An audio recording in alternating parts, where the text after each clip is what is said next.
ብሩኬ ከታገተበት ቦታ አምልጦ ወደ ቤቱ መጣ። ነገር ግን ብዙ ስቃይና ብዙ ድብደባ ስለደረሰበት አቅምና እንዲሁም ደግሞ እቤቱ የሚደርስበት ኃይል ስለሌለው ለመድብል ከጎዳና የሚሄዱ ሰዎችን ለምኖ ደወለለት። በዚህን ሰዓት መድብል ስልኩን ሲያነሳው የብሩኬን ድምፅ ነበር የሰማው። ብሩኬ ወንድሜ መድብል ድረስልኝ፣ እቤት ድረስ ለመምጣት አቅም አልቻልኩም አለው። ምን አለ? ያለበትን ቦታ ሲነግረው መድብል በደስታ ወደ ሰማይ ሲዘል ቅድስት ታየችው። በዚህን ሰዓት ቅድስት ምንድን ነው መድብል አለችው። ብሩኬ ቅድስት ብሩኬ አላት። ብሩኬ ምን? ብሩኬ ደውልልኝ አሁን ያለበትን ቦታ ነግሮኝ ላመጣው ልሄድ ነው ሲላትም እኔማ አብሬ ነው የሚሄደው አለችው። ምሳሌን ጥለሽ ቢላትም እኔ አብሬ አይኔ እስካላየ ድረስ በፍጹም ዝም አልልም፣ እስከምትመጡም ጊዜ አይሰጠኝም አለች። ምሳሌን ቆልፈውባት እንግዲህ ቅድስት መድብል እንዲሁም ደግሞ ለሞገስ መድብል ደውሎ ሄደው ከፊት ለፊታቸው ሲያገኙት ከምንም በላይ በደስታ ተዋጡ። መድብል የደስታው ብዛት ወንድሙን በህይወት መኖሩን ሲያይ ከልቡ አለቀሰ። ቅድስት ደግሞ የደስታም የለቅሶም ቅልቅል አነባች። ሞገስ ከምንም በላይ በጣም ደስተኛ ሆኖ እጅግ ከምንም በላይ አሸናፊነትና ወደፊት የተሻለ ህይወት እንደሚኖራቸው ፈጣሪያቸውን ሁላቸውም አመሰገኑ።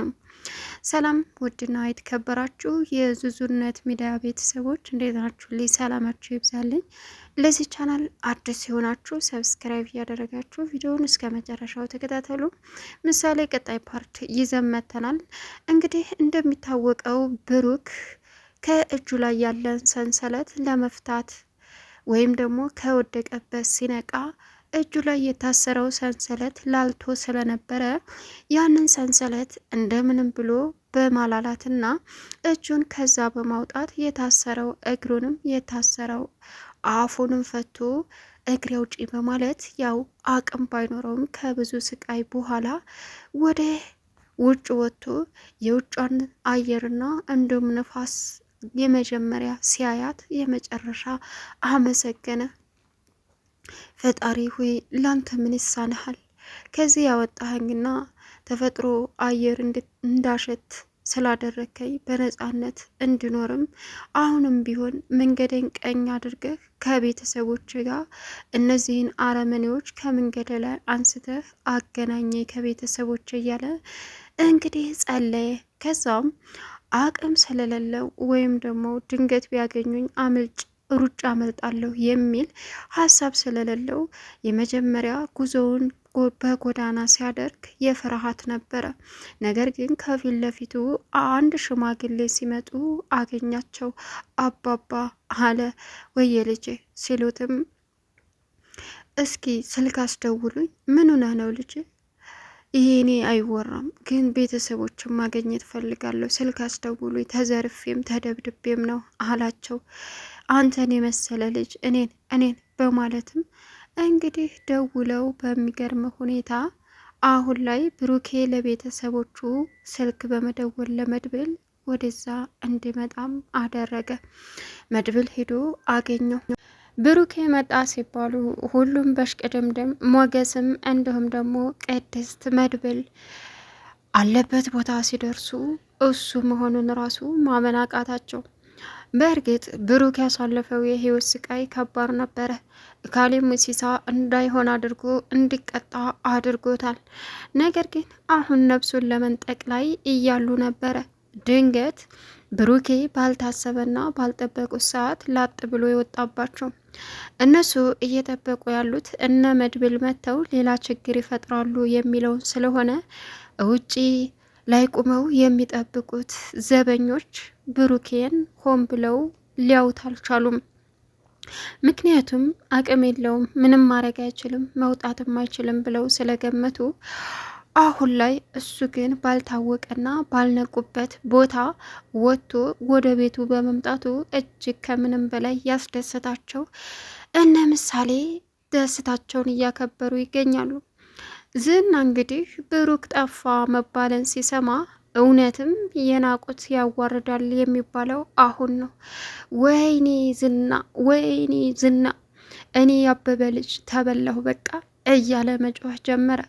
ኻሊብ ሙሲሳም ለዝና ደውሎ ይህ ሁሉ ችግር ውስጥ በአንተ ምክንያት ነው የገባ ነው።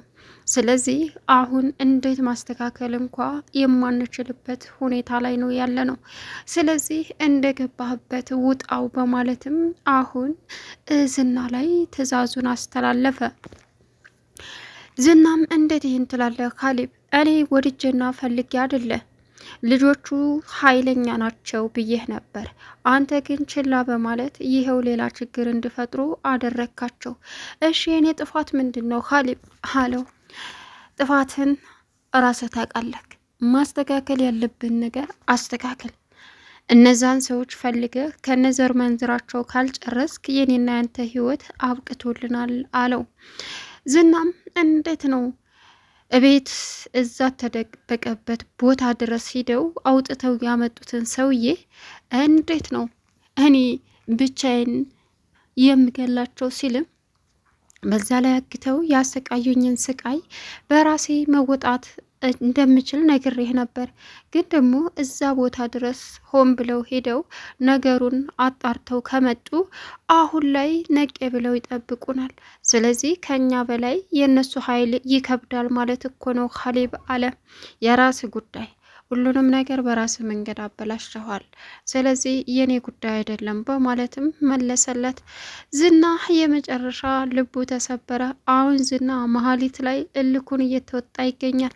በእርግጥ አሁን ኢፍራታን እያፈላለጋት ነው። ኢፍራታ ልትገኝ አልቻለችም። እብስ ብላ እዛ ቤት ተደብቃለች። እናም መሀሊት በተደጋጋሚ ለዝና የምትዋሸው ኤፍራታ ቤት ውስጥ የለችም በማለት ነው። እሷ ግን ቤት ውስጥ ናት።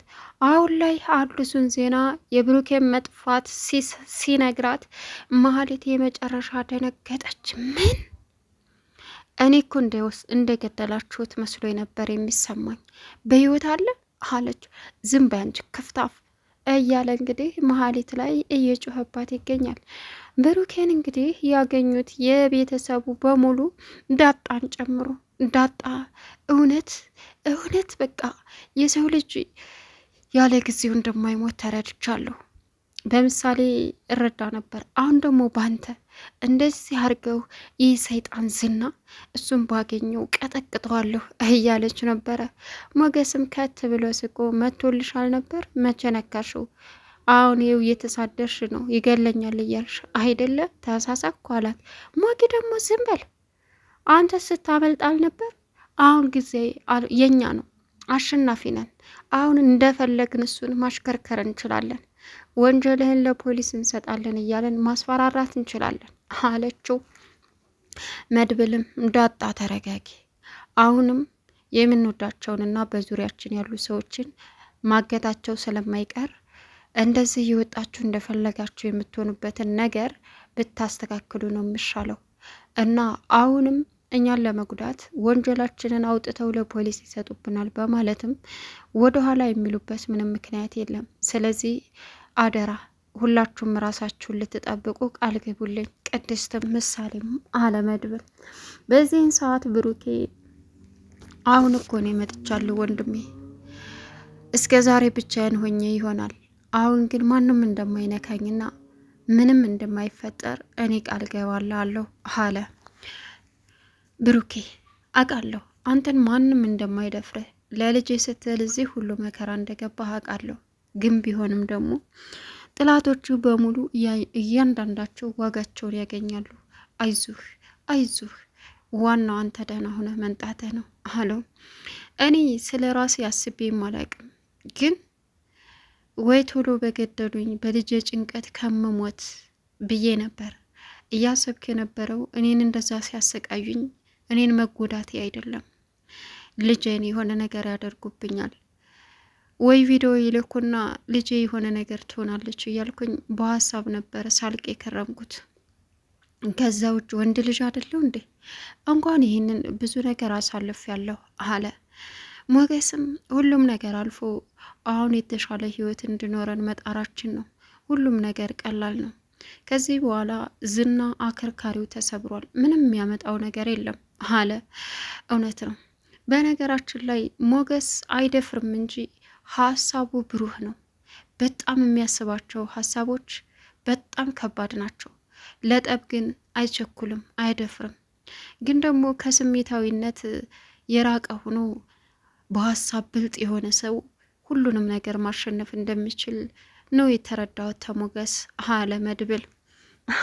እሱ እኮ በልጅነቱም ጸብ አይወድም፣ ግን ደግሞ የሚያስባቸው ሀሳቦች ብሩህ ናቸው አለ ብሩክ።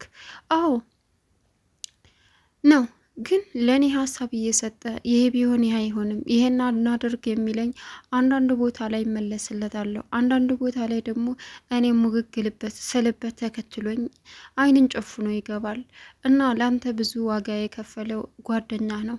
የእኔ ደግሞ ለእኔ ሲል ብዙ ዋጋ የከፈለ እዛ ቦታ መተን እግሩን የተመታው ጓደኛን ደግሞ በቅርቡ አስተዋውቃለሁ አለው። እሺ አሁን ሁላችንም ቤተሰብ ነን ሞገስ፣ አንተም ከዚህ በኋላ በቃ ሁሉንም ነገር የሰላም ህይወት እንኖራለን። ሉላን የራስህ አድርገ በነጻነት ትንቀሳቀሳለህ። ዝና ከዚህ በኋላ ምንም አያመጣም። ካመጣም ደግሞ ወንጀሉን ለፖሊስ እያንዳንዱን አሳልፈን ሰጥተን እሱኑ ራሱኑ ህይወቱን ሲኦል እናደርግበታለን እንጂ የእኛን ህይወት ሊያበላሽ በፍጹም አይሞክርምም አያስብም በማለትም ሁላቸውም እርስ በርሳቸው ቃል ተጋቡ። ቅድስቴን ብሩክ የማስደስትብሽ ቀን ቅርብ ነው። ቅድስቴ አንቺ ማለት በህይወቴ ትልቅ ዋጋ ያለሽና ትልቅ መስዋዕትነት የከፈልሽ ለራስሽ ሳትይ ለኔ ህይወት ብዙ መከራ ያየሽ ጀግናዋ ሴት አንቺ እንግዲህ በቅርቡ ጠብቅኝ። ለዚህ ለቤት ካደረሰኝ ፈጣሪ የወደፊት ደስታሽ እኔና እኔ ብቻ ነኝ። አንቺን ለሰከንድ እንድከፋሽም ሆነ እንድትበደይ አልፈቅድም አላት። ቅድስትም እኔ ምንኩ ጋሽ ምንም እኮ አልሆንኩኝም አለችው። ቅድስት ከዛሬ ጀምረሽ በፍጹም ጋሽ ስትኝ እንዳልሰማ ብሩክ ብለሽ ጥሪኝ አላት። ቻናሉን ሰብስክራይብ